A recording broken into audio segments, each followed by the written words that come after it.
우리나라 정치 사람들이 문과적인 사고가 부족한가 그냥 전반적인 교양 수준이 떨어지는 건 아닌가? 약간 그런 그 맥락이 없이 유명한 이름을 가져오는 이건 너무 센가? 근데 순간 어. 아, 이거를 안녕하세요. 메인스트림 팟캐스트에 오신 걸 환영합니다. 에피소드 11이고 저는 레드입니다. 안녕하세요. 막 취직을 해서 몹시 흥분 상태에 있는 판다입니다. 안녕하세요. 저는 고고입니다. 보스턴엔 가을이 만연합니다. 보스턴 날씨 진짜 좋겠다 요새. 너무 좋아. 1년 중 가장 아름다운 시간이에요. 서울 아직도 덥긴 한데 좀 나아지긴 했지만 9월 됐는데? 네, 아직도 오늘 33도? 33도? 네, 열대야는 없는데 그래도 제법 더워요. 진짜 덥구나. 한국은 점점 동남아가 되어가고 있어요. 자, 오늘의 주제는 이 기사를 가지고 한번 얘기를 해보고 싶은데요. 이제 문과, 이과의 구분이 우리나라 고등학교 교육과정에서는 철폐된 지가 몇 년 됐어요. 근데 그럼에도 불구하고 이제 이과생들이 지배하는 사회는 왜 위험한가에 대해서 선임 기자처럼 보이시는 매일경제 노원명 기자께서 글을 쓰셨어요. 이과생들의 침공이 사회 전반에 걸쳐서 만연해지면은 그 사회는 위험해진다라는 주제의식을 가지고 글을 쓰셨는데 여기에 대해서 한번 우리끼리 난상 토론을 벌여보면 어떨까 해서 이 기사를 한번 가져와 봤어요. 이제 먼저 기사를 한번 요약을 해보고 싶은데요. 첫 번째 기사는 이제 수능을 봤을 때 상위권 친구들은 다 이제 이과생들이 많더라 하는 걸로 시작을 해요. 원래 저 때만 해도 저는 2009년, 2010년에 이제 수능을 보던 세대인데 저 때만 하더라도 이제 문과가 한 6에서 7, 그리고 이과가 3에서 4 정도의 비율로 인문계 고등학교에서는 학생들이 있었는데 이 비율이 요즘은 역전이 되어서 이과가 7에서 8, 문과가 2에서 3 정도의 비율이라고 해요. 어. 그래서 이과생들이 절대 다수가 되었고, 또 제가 듣기로는 문이과 부분이 사실 수능에서는 없고, 내가 선택 과목을 할 때 사탐, 과탐을 섞어서 이제 선택을 할 수 있거든요. 근데 그럼에도 불구하고 이 친구들이 미적분을 들었는가, 확률과 통계를 들었는가 등등에 따라서 문이과 구분이 가능하다 이거죠. 수학을 조금 더 많이 했으면은 이과, 아니면은 문과로 구분이 가능하고, 이 이야기는 이제 대학교에서 신입생을 뽑을 때 어떤 선수 과목이 있어, 어떤 수능 과목을 쳐야지, 선택 과목을 쳐야지 우리 과를 응시할 수 있다라는 조건이 있다 보니까 이렇게 된 거고요. 그리고 또 얼마 전에 저는 스카이의 문과를 나왔는데 저희 교수님을 목요일에 찾아뵀을 때 교수님께서도 이제 여러 토론을 하시더라고요. 신입생을 받으면은 4분의 1이 휴학을 하고 40%는 결국 4년 내에 졸업을 안 하고 자퇴를 한다는 거예요. 의대를 가려. 그래서 어. 반수를 하려고 스카이 문과에 들어온다는 거죠. 그래서 이게 대학교 입장에서는 정원 관리, 재정 관리에 굉장한 위협이 되고 교수님들이 이제 학사 운영을 하기에 굉장히 힘들어지는 요소 중에 하나라고 말씀을 하시더라고요. 그래서 절대적으로 이과의 수능 응시생이 훨씬 더 많아졌고 이과가 우위를 보이는 시대가 되었다. 수능을 보는 응시생의 수의 양이라든지 아니면은 이들의 평균 성적 진로도 이거는 팩트라고 일단 말씀을 드리고 있고 그리고 두 번째는 이제 세계는 융합형 인재를 필요로 하지만 문과적 소양 역시 굉장히 필요하다. 그리고 특히 정치에 있어서 문과적 소양이 굉장히 중요하다. 우리가 현재 살고 있는 국제 질서는 17세기에 만들어진 베스트팔렌 조약의 후과라고 많이들 얘기를 하는데요. 그 역시 문과 귀족들이 주도한 체제고, 그다음에 이 귀족주의, 문과주의가 세상을 철학적으로 교양으로 이해하기 때문에 이 깊이의 의해가 필요하다. 근데 점점 우리나라의 정치적 리더들은 이과적 소양이 강해질지언정 그 인문학적 교양의 차이는 점점 쇠퇴하고 있는 것으로 보인다. 그러므로 미국의 이과 출신들이 정치 침공이 본격화된다면은 위험하다. 왜냐하면은 개인의 탁월함은 평균을 초월하지만 집단의 수준은 평균에 수렴하는 것이기 때문이다. 나중에 결론은 조금 산으로 가는 듯한 느낌이 있는데, 자, 프랑스의 파리 정치대학 시앙스포나 국립행정학교 에나 같은 문과 엘리트 양성을 위한 특수대학을 도입해야 할까? 아니면 로스쿨을 없애고 다시 학부에 법과 대학을 만들어야 할까라는 고민을 하시고 넘어갑니다. 참고로 근데 국립행정학교 에나는 없어졌습니다. 프랑스는 더 이상 에나를 운영하지 않고 시앙스포만 남아 있어요. 근데 시앙스포가 이 교양력을 쌓는 학교인가 하면은 개인적으로는 아니라고 생각하지만 아무튼 이 기자님께서 말씀하시는 거는 문과들이 교양이 점점 옅어지고 이과들의 성적, 이과에 사람들이 몰리면은 우리 사회는 교양이 떨어지고 어떠한 문제가 불거질 것이다 라고 얘기를 하고 있어요. 혹시 이런 이야기를 듣고 고고나 레드께서는 어떻게 생각하시는지 단상을 한번 말씀해 주시겠어요? 저는 우선 반대로 우리나라에서 중요한 의사결정을 하는 자리에 너무 이과적 소양이 부족한 분들이 많은 것이 현재 사회에서 많은 문제를 일으킨다고 생각하는 사람이거든요. 그래서 지금 여기에서 보여주고 있는 대학 입시를 기준으로 우리의 인재들이 의사결정을 할 미래에는 어떤 영향이 나타나게 될지 그거를 지금 걱정해서 논평을 쓴 기사라면 저는 오히려 지금 내려지는 모든 결정들이 지금 우리가 살고 있는 시대에 비해 너무 기술에 대한 소양이 부족한 분들이 의사결정을 하시는 것 같아 오히려 그걸 더 많이 걱정하고 있고요. 그리고 다른 측면으로 이 기사에서 언급한 것처럼 저는 문과, 이과를 나누는 건 약간 너무 우리나라적인 기준인 것 같고 사실 미국에 좀 내노라 하는 대단한 창업자들은 어렸을 때부터 철학과 뭐 역사에 관심이 많은 사람들이 많고 실제로 그런 사람들이 전체 기술의 트렌드를 읽고 사람 대중의 심리를 파악하고 이런 데에도 능력을 발휘하고 있다고 생각이 들어서 저는 양쪽을 다 깊이 교육을 시켜야 하고 그런 교육의 필요성을 각각 개인이 다 느껴야 한다고 생각을 해요. 그래서 저는 수준이 낮은 게 문제지 꼭 문과를 키워야 된다, 이과를 키워야 된다라는 생각은 하지 않습니다. 그래서 다시 정리하면 기술이나 이과에 대한 소양도 시대의 흐름을 못 따라가는 것 같고 그렇다고 우리가 문과들이 지배하는 사회라고 흔히 얘기하는데 정말 시대와 철학, 인간의 본질, 뭐 지금 우리가 사회가 이렇게 변화함에 따라 우리 인간의 가치를 보존하기 위해 우리는 뭘 준비해야 되는가 이런 철학적 토론도 없는 것 같아서 저는 두 분야 다 깊이가 너무 얕지 않나라는 생각을 하고 있습니다. 저도 상당 부분 동의를 하고요.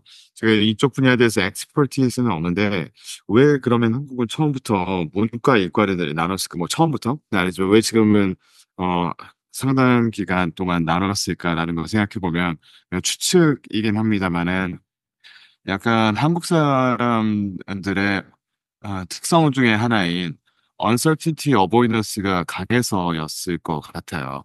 불확실성을 최대한 많이 해소를 시키고 그 해소를 시킨 걸 기준으로 이제 미래를 막 플랜을 하고 싶은 경향성이 작용을 했었을 것 같고 그렇기 때문에 예, 이른 타임부터 문과와 이과를 나누고 그거를 기준으로 조금이라도 어, 좋은 학교에 가고, 좋은 직장에 가고, 하기 위한 어드밴스먼트 수단으로 빨리 가지칠 거 가지치고 그 안에서 집중을 시키게 하기 위해서 나눴지 않을까라는 생각이 들었고, 제가 말씀을 드리면서 궁금해서 챗GPT한테 잠깐 물어봤더니, 문과, 이과를 나누는 곳들이 많지가 않다고 하네요.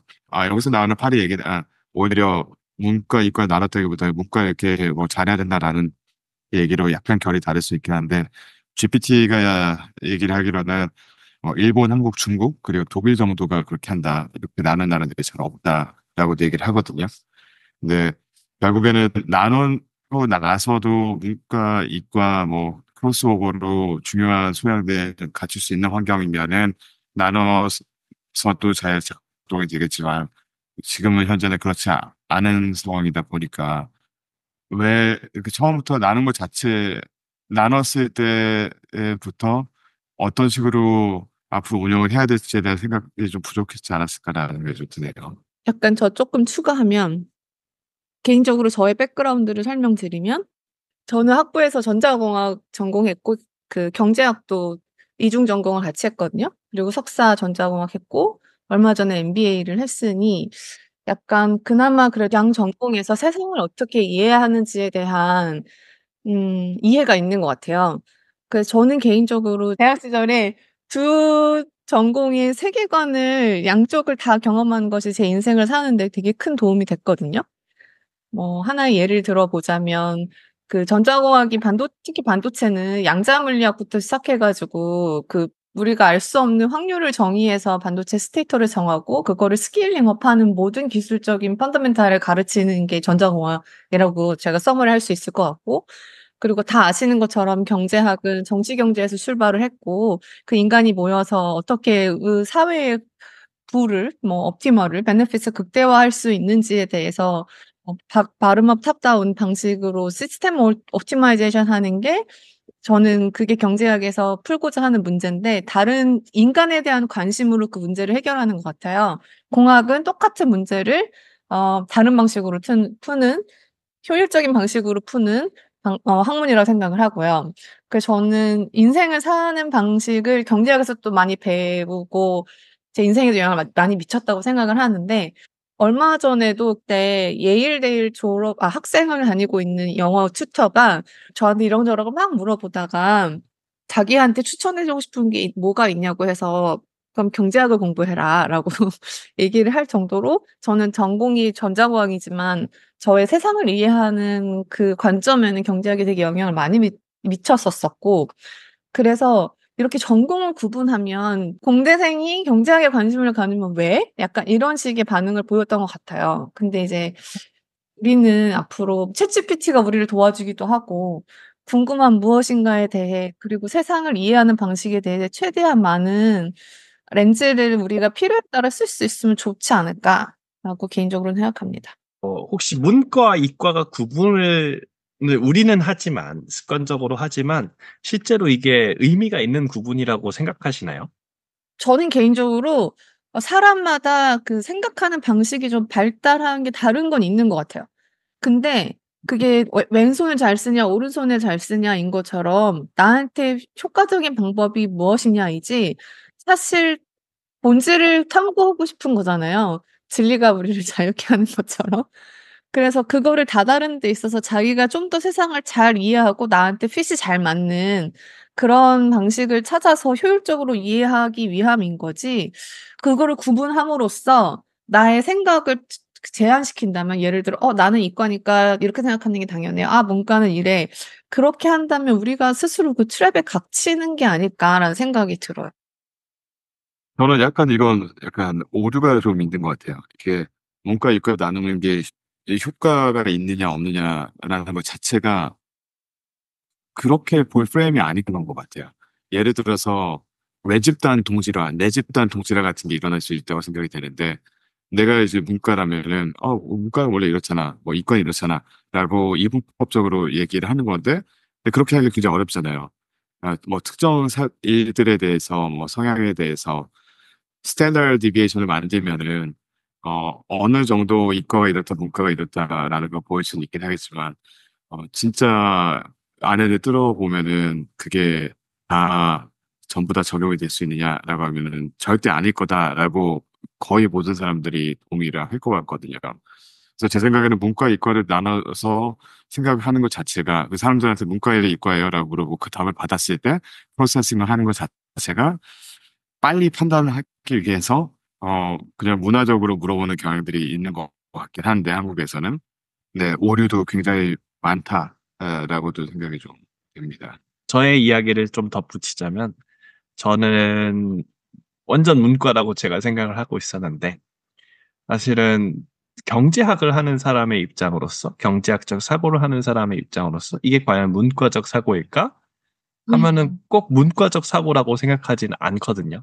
맞아요. 그런 다음에 저는 석사를 정책행정학을 했는데, 이제 정책행정학이야말로 제가 배웠던 학교에서는 가르치는 방식이 더 많은 데이터 포인트를 가져야 되고, 더 많은 논거를 가져야 되고, 더 많은 과학이 들어가야 된다라고 얘기를 하는데, 그와 이제 공감 능력이라든지 리더십이라든지 이런 비정형적인 요소를 결합해야지 우리가 원하는 사회 변화를 이끌어낼 수 있다라고 가르쳐요. 그래서 그런 점을 종합해 봤을 때 이게 문과적 사고로만 무장한 행정 정치가들이 있을 경우에는 그 사회는 아무데도 가지 않을 것이며 또 이과적 사고로만 무장한 정치 행정가들이 있다면 이제 공감 능력이라든지 아니면은 인문학적 배경이 딸림으로 인해서 생겨나는 여러 가지 인간의 위기를 정책으로 다스릴 수 있는 기회를 놓칠 수 있지 않을까 하는 생각이 들기도 해요. 그래서 여기에서 인용을 하기를 말년의 리콴유는 키신저를 상대로 21세기 정치에 대해 이런 걱정을 했다고 한다. 또 다른 처칠, 또 다른 루스벨트, 또 다른 드골이 탄생할 것 같지 않습니다. 현대 정치인들의 역사와 철학에 대한 얕은 이해, 문과적 교양력의 쇠퇴를 지적한 것으로 나는 이해한다. 라고 기자님께서는 이해를 하셨지만 저는 리콴유를 굉장히 좋아하는 사람으로서 이거를 이렇게 단편적으로 이해할 수 있을까 하는 생각이 들어요. 왜냐면은 리콴유의 싱가포르 정부는 전도 유망한 인재들을 대상으로 하버드 케네디 스쿨로 다 유학을 보내잖아요. 그래서 현재 총리를 비롯해서 장관들의 대부분이 하버드 케네디 스쿨에서 수학을 했던 사람들인데 이 사람들이 역사에 대한 철학에 대한 좋은 이해를 갖고 있는 것도 저는 보기도 하지만 한편으로는 이 사람들이 문과적 교양력의 쇠퇴를 지적한 것 같다고 생각하진 않아요. 왜냐하면 이분들이야말로 문과적 교양력을 굉장히 많이 갖고 계신 분들이기 때문에. 그래서 리콴유가 저는 이 드골, 루스벨트, 처칠급 아니면 그 이상의 저는 지도자라고 생각을 하는데 리콴유가 이 사람들과 현대 정치인을 같은 성상에 놓고 비교를 하려고 하진 않았을 것이다. 이분이 리콴유에 대한 이해가 충분치 않은 상태에서 그냥 문과적 교양력의 쇠퇴를 말하고 싶어서 그냥 이렇게 쓰신 말이 아닐까. 리콴유야말로 문이과 구분을 안 하는 사람 중에 하나인데 제가 알기로는 괜히 이렇게 쓰신 게 아닐까 하는 생각이 듭니다. 언제 한번 우리 판다님께서 리콴유님에 대해서 그리고 싱가포르에 대해서 다뤄주시면 너무 좋을 것 같아요. 싱가포르 사람들이라고 행복하게 사는 건 아니지만 이제 정원 국가를 만드는 데 있어서 굉장히 몸살이가 아닐까 하는 생각이 네. 들어요. 그래서 저는 문과적인 사고가 부족한 우리나라 정치 사람들이 그냥 전반적인 교양 수준이 떨어지는 건 아닌가 하는 생각이 들거든요. 음. 본인들이 하는 분야만 알고 다른 분야에 대해서 잘 모르고 그거를 다 아우르는 통섭의 힘도 좀 부족하고 하는 게 우리나라 전반적인 정치 행정의 문제가 아닐까. 또 미국도 사실은 그런 풍조는 많이 보이기도 하고요. 레드님 말씀하신 그 한국 사람들이 언설테티를 싫어해서 어느 정도 처음 만났을 때 아니면은 그 사람에게 해를 끼치지 않기 위해 아니면 유연한 커뮤니케이션을 위해 약간 카테고라이즈를 먼저 하고 그렇게 해서 이렇게 맞춰서 하고 싶은 그런 사회적인 문화가 있는 것 같고 근데 방금 판다가 얘기한 거에 약간 조금 반대하는 의견은 저는 슈카님의 인기를 보면 우리나라 사람들이 그런 통섭에 대한 지혜에 대한 갈망은 계속 있는 것 같아요. 그러니까 다른 사람과의 커뮤니케이션에서 효율성을 위해 그렇게 그룹 짓는 것을 선호하고 뭐 그렇게 하려고 하지만 그런데 우리 인간은 원래 되게 호기심이 많은 동물인지라 우리 본성 자체는 그런 세상을 이해하고 좀 더 다 알고 싶은 그런 니즈가 많지 않나? 나는 저는 그런 생각이 들어요. 많은 부분 동의가 되고 사례가 생각이 나서 말씀드리고 싶은 게 오랜만에 회사에 왔어요. 미국에 오래 있다가.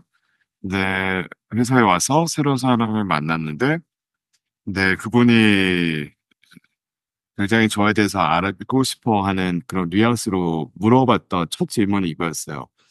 문과세요, 이과세요?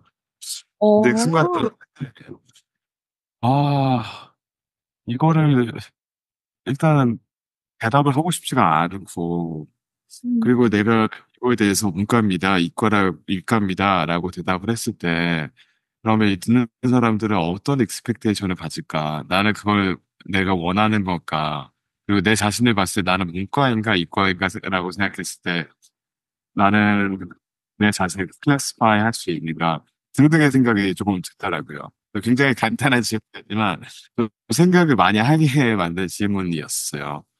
그래서 결국에는 엑스퍼티스가 생기면은 뭐 문과 분야에 있는 뭐 문과도 이과도 나누지 않더라도 결국에 이 마지막 종착점 같은 것들이 생기면은 둘 다를 막 크로스오버 하기는 어려울 수도 있을 것 같긴 한데 그럼에도 불구하고 문이과에 대한 구분이 적어도 한국에서는 너무 빨리 하는 게 사회적으로 많이 자리를 잡은 거 아닐까, 잡아왔던 거 아닐까, 라는 생각이 좀 듭니다.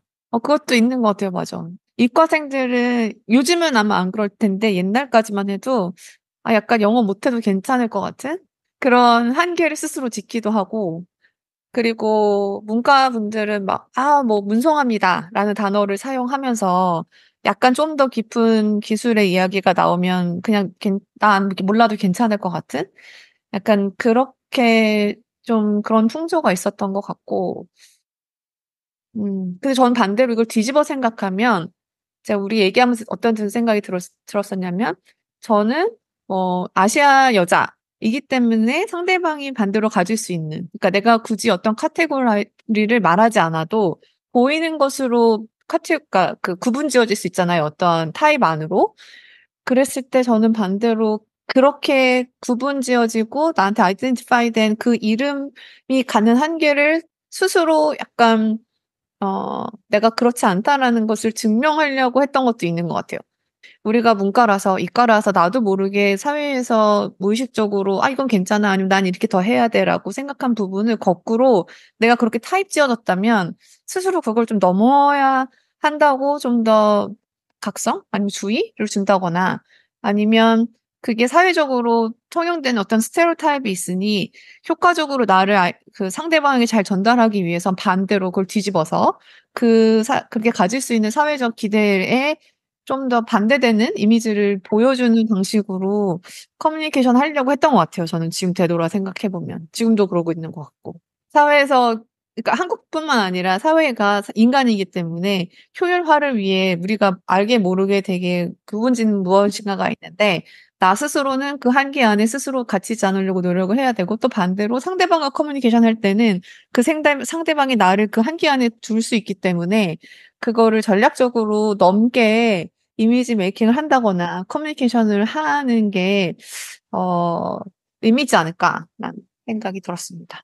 뭐 그 이미지 메이킹도 있지만 전반적으로 그냥 사람들이 자기 개발을 할 때 나는 문과니까 문과 쪽만 개발할 거야 라기보다는 내가 모르는 분야를 한번 넘어가서 살펴보고 이를 내 것으로 흡수한다면은 사실 문이과의 구분이 없어지는 거잖아요.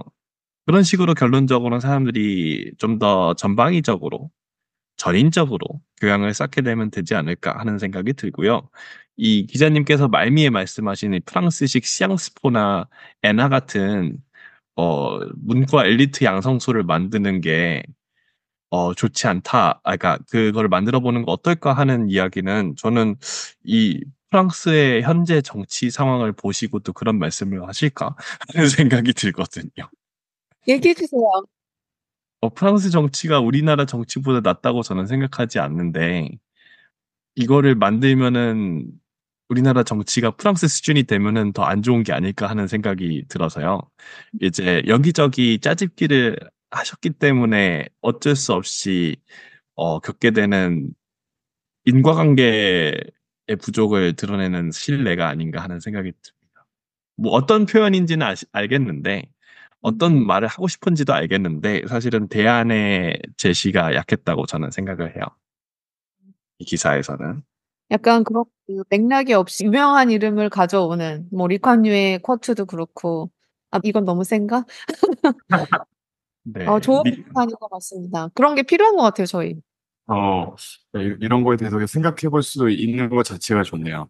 어떻게 보면은 굉장히 주위에서 많이들 얘기를 해서 그냥 사회는 이렇구나라고 넘어갈 수도 있었었는데 네, 이 토픽을 통해서 본질적으로 나는 그러면 어떻게 해야 되나 아니면 이런 질문들을 받았을 때 이 사람들은 왜 질문했을까라는 거에 대해서 생각해 볼 수 있어서 좋은 기회였던 것 같습니다.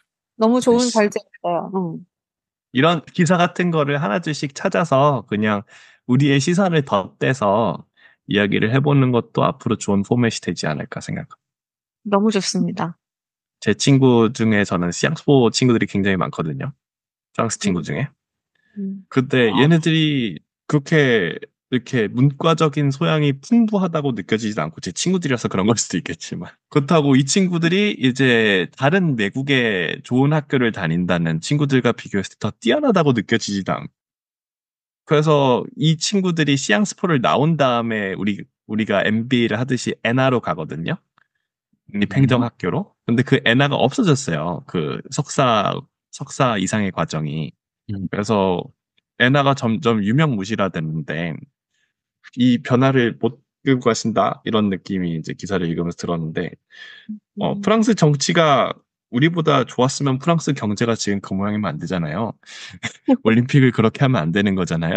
근데 네. 그런 거를 봤으니까 이제 더 이상의 롤모델이 있을까? 우리나라 입장에서는 하는 중요한 생각도 포인트, 들어요. 너무 중요한 포인트 같아요. 음. 음. 우리는 우리의 모델을 이제 만들어가는 시점에 오지 않았나. 우리나라도 이제 국민소득이라든지 민주주의 수준이 꽤 올라왔고, 사실 이 나라들의 서구에 비해서 사실은 더 이상 뒤처지지 않는데, 근데 언제까지 우리나라는 부족하니까 서구를 모방해야 된다. 뭐 드골, 뭐 루즈벨트 벌써 100년도 더 전에 사람이 됐는데 이제 이 아저씨들도 이 아저씨 지금은 우리가 전쟁을 하는 게 아니잖아요. 세계 2차 대전을 하는 게 아니잖아요. 2차 대전을 안 하니까 이제 드골과 처칠과 루즈벨트 같은 사람이 안 나오겠죠. 저 너무 좋은 포인트라고 생각이 듭니다. 그래서 이거를 이 짜집기를 하시느라고 이제 농구가 점점 약해진 게 아닐까. 어, 어. 너무 좋아요. 저 이거 얘기하면 또 하나 생각나는 거 있어. 얼마 전에 나 내가 영어 튜터를 일부러 고르거든요. 어차피 네. 영어 연습하고 도움이 되는 사람이랑 얘기하면 좋으니까. 근데 한 친구가 나한테 막 무슨 얘기 하다가 너는 왜 밀렉션에 관심을 가져? 라고 물어보더라고.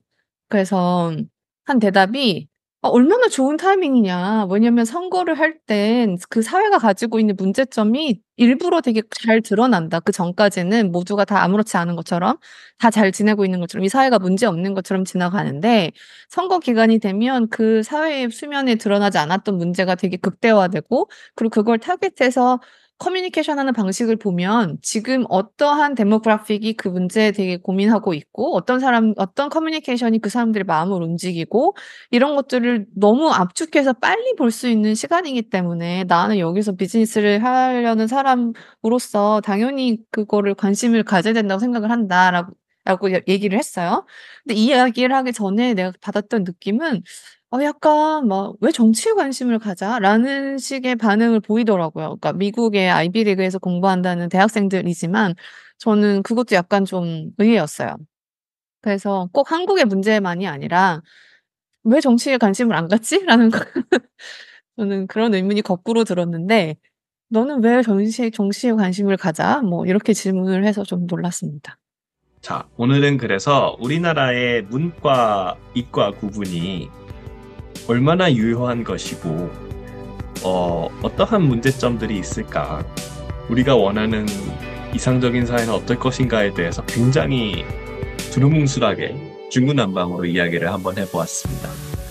다음에도 이렇게 재밌는 주제가 있으면은 물어뜯을 뼈다귀를 가져오는 것처럼 가져와서 이렇게 난상토론을 벌여보는 것도 나쁘지 않겠다는 생각이 들었어요. 너무 좋습니다. 그럼 여러분 다음에 만나요. 지금까지 들어주셔서 감사해요. 안녕. 바이. 안녕. 얘도 하트 너무 예쁘다.